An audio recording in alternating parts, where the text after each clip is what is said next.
Well, hello, E-Free. Good to be with you here today. And you know that we are opening up our site here on August 16th.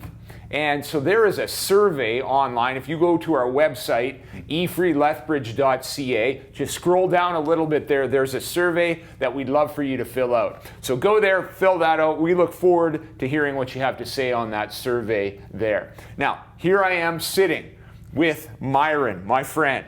And Myron, you are the Minister of Community Engagement, but we just posted a job description on our website for the Minister of Community Engagement. What is going on here, man? You know what? A lot of people are asking that question, Geoff, and I want people to know I am still here. Yes. And so we've been talking a lot about, how do we expand the outward focus of our church? And it's fitting with our vision where we say, you know what, we want to be a movement of people that's building bridges into our community and into our world. Mm-hmm. And so that's what we want to do. And we've been talking about that, and we've identified four key areas. There's been outreach, compassion and justice, intercultural ministries, as well as global missions.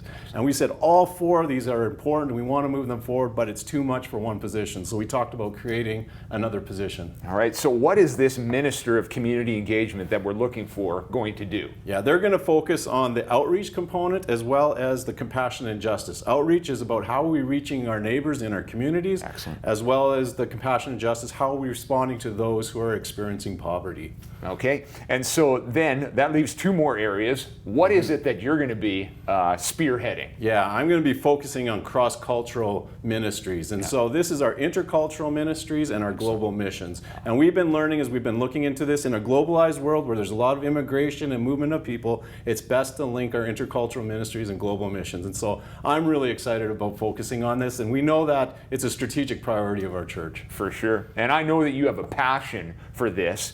And your passion for mission and seeing what has happened, particularly in the global south, we've been taking an initiative in there throughout this pandemic. Yeah. Can you tell us a little bit about what we've been doing there to meet needs? Yeah, you know what, this COVID-19 has really hit the global south, and so we wanted to respond to that. And a global pandemic requires a global response, and so we looked to a global partner that we have in Compassion International, and they were doing the We Rise as One campaign, and we said, let's step into that and respond to COVID-19 around the world. And we set a goal. We said we wanted to raise 20,000, 10,000 of giving in our church, and then our church was going to match up to 10,000. Well, as of yesterday, I found out that people in our church have given over 29,000, and we're matching it with 10,000. We've almost doubled that goal. So, way to go, church! That's phenomenal. Right on. $40,000 will go to save lives, literally, in this way. Now, we're not just doing things around the world; we're doing things here as well. And I heard that we sent out just recently 1,200 mindful activity packs to kids to keep them occupied over the summer here. How does this help us spread the gospel? Yeah, you know what? The gospel is good news, Geoff.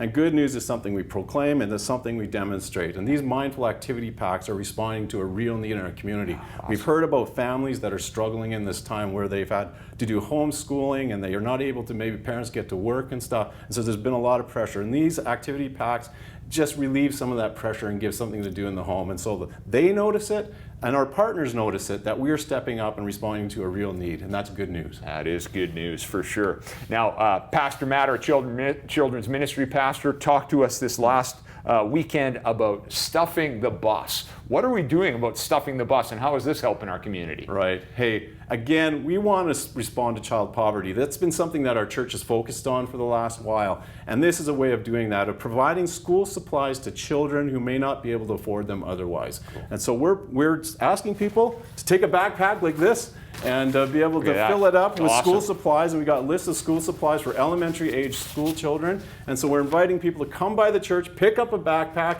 and go out and shopping and fill it up with some goods and supplies this month, and we'll return them to the office here. And you can do that either by going shopping. Maybe you have children you're going anyways, add a couple more in.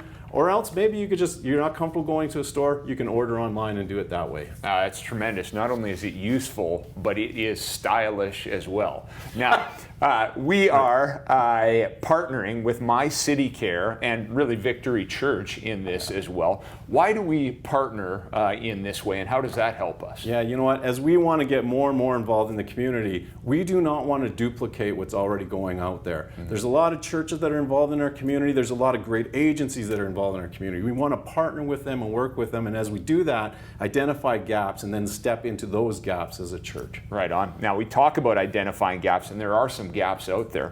What are one of those gaps, or something that we've been considering that God seems to be calling us to step forward and take initiative in? Yeah, and again, we're looking to partner with the community, and one of the conversations we've been having is with the city of Lethbridge, and they've been talking to us, and one of the things they've said is affordable housing is a critical need in our city. And so I think this is something that we as a church have the capacity to step into to make a difference, and we're really exploring that. That's right. That's an exciting thing, that we can engage in that as well and bring the gospel to that area there. Exactly. Well, Myron, I'm so grateful you are not going anywhere, and I'm so grateful that we're looking for some help so we continue to move in this way. Thanks for being a part of this church. Continue to pray, and let's move forward together in what God is calling us to do.